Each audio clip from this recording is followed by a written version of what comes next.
ಶಿಡ್ಲಘಟ್ಟ ತಾಲೂಕಿನ ಅಪ್ಪೇಗೌಡನಹಳ್ಳಿಯ ಇಂದಿರಾ ಗಾಂಧಿ ವಸತಿ ಶಾಲೆ ಆವರಣದಲ್ಲಿ ಬುಧವಾರ ಹಮ್ಮಿಕೊಂಡಿದ್ದ ವಿಶ್ವ ಪರಿಸರ ದಿನಾಚರಣೆಯ ಗಿಡ ನೆಡುವ ಕಾರ್ಯಕ್ರಮದಲ್ಲಿ ಅವರು ಮಾತನಾಡಿದರು. ಪ್ರಕೃತಿಯಲ್ಲಿ ಹೆಚ್ಚುತ್ತಿರುವ ಅಸಮತೋಲನ ಮತ್ತು ಅಕಾಲಿಕ ಘಟನೆಗಳ ನಿವಾರಣೆಗೆ ಕಡ್ಡಾಯವಾಗಿ ಮರಗಿಡಗಳನ್ನು ಬೆಳೆಸಿ ಪರಿಸರ ಉಳಿಸುವುದೊಂದೇ ಅನಿವಾರ್ಯ ಮಾರ್ಗವಾಗಿದೆ. ದಿನೇ ದಿನೇ ಹೆಚ್ಚುತ್ತಿರುವ ಅರಣ್ಯ ನಾಶದಿಂದಾಗಿ ವಾತಾವರಣದಲ್ಲಿ ತಾಪಮಾನ ಹೆಚ್ಚುತ್ತಿದೆ.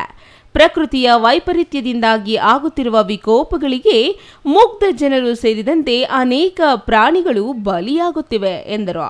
ಪರಿಸರ ದಿನಾಚರಣೆ ಕೇವಲ ಒಂದು ದಿನಕ್ಕೆ ಸೀಮಿತವಾಗದೆ ನಿತ್ಯ ನಿರಂತರ ಜವಾಬ್ದಾರಿಯಾಗಬೇಕು. ಶಾಲಾ ವಿದ್ಯಾರ್ಥಿಗಳು ತಮ್ಮ ಜನ್ಮದಿನವನ್ನ ಗಿಡ ನೆಡುವ ಮೂಲಕ ಆಚರಣೆ ಮಾಡುವುದರಿಂದ ಪರಿಸರ ರಕ್ಷಣೆಗೆ ಮುಂದಾಗಬೇಕು ಎಂದರು.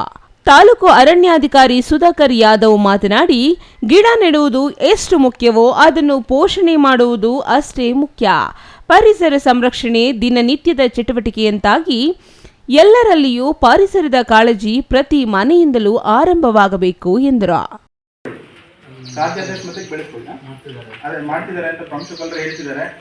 ಬಹಳ ಖುಷಿ ಆಗುತ್ತೆ ಅದನ್ನ ಕೇಳಲಿಕ್ಕೆ. ಮತ್ತೆ ಈ ಶಾಲಾ ಆವರಣದಲ್ಲಿ ಒಂದು ಗಿಡ ಅಂದ್ರೆ ಹಾಳಾಗಿಲ್ಲ ಅನ್ನೋದು ಕಂಡು ಬರ್ತಾ ಇದೆ. ನಮ್ಮ ಅರಣ್ಯ ಇಲಾಖೆಯಿಂದ ಕೊಟ್ಟಿದ್ದು ಅಂತ ಹೇಳಿದ್ರು ಪ್ರಾಂಶುಪಾಲರು. ಸೊ ಅದಕ್ಕೂ ನಂಗೆ ಬಹಳ ಖುಷಿ ಆಗ್ತಾ ಇದೆ ಈ ಒಂದು ಸಂದರ್ಭದಲ್ಲಿ ಹೇಳಕ್ಕೆ.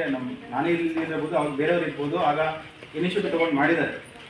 ಸೊ ಅದೇ ರೀತಿ ನೀವು ನಿಮ್ಮ ಮನೆಗಳ ಹತ್ರನೂ ಸಹ ಮತ್ತೆ ಎಲ್ಲೆಲ್ಲಿ ಜಾಗ ಖಾಲಿ ಇದೆ ಅಲ್ಲಿ ಮರಗಿಡಗಳನ್ನ ಬೆಳೆಸಿ ಅದನ್ನ ಕಟಾವು ಮಾಡಬೇಕಾಗಿರೋ ಸ್ಥಳಗಳಲ್ಲಿ ಮಾತ್ರ ಮಾಡಬೇಡಿ, ಆಯ್ತಾ?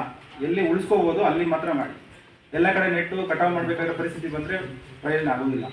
ಇನ್ನು ಈ ಸಂದರ್ಭದಲ್ಲಿ ಜಿಲ್ಲಾ ಜನಜಾಗೃತಿ ಸದಸ್ಯ ಎಎಂ ತ್ಯಾಗರಾಜ್, ಶಾಲೆಯ ಪ್ರಭಾರ ಪ್ರಾಂಶುಪಾಲ ಪ್ರಸಾದ್, ಶ್ರೀ ಕ್ಷೇತ್ರ ಧರ್ಮಸ್ಥಳ ಗ್ರಾಮೀಣಾಭಿವೃದ್ಧಿ ಯೋಜನೆ ಯೋಜನಾಧಿಕಾರಿ ಸುರೇಶ್ ಗೌಡ, ವಲಯ ಅರಣ್ಯಾಧಿಕಾರಿ ಜಯಚಂದ್ರ, ವಲಯದ ಮೇಲ್ವಿಚಾರಕ ಧನಂಜಯ್, ಒಕ್ಕೂಟ ಉಪಾಧ್ಯಕ್ಷ ದೇವರಾಜ್, ಸೇವಾ ಪ್ರತಿನಿಧಿ ಆನಿತಾ, ಮುನಿರತ್ನಮ್ಮ ಮತ್ತಿತರರು ಹಾಜರಿದ್ದರು.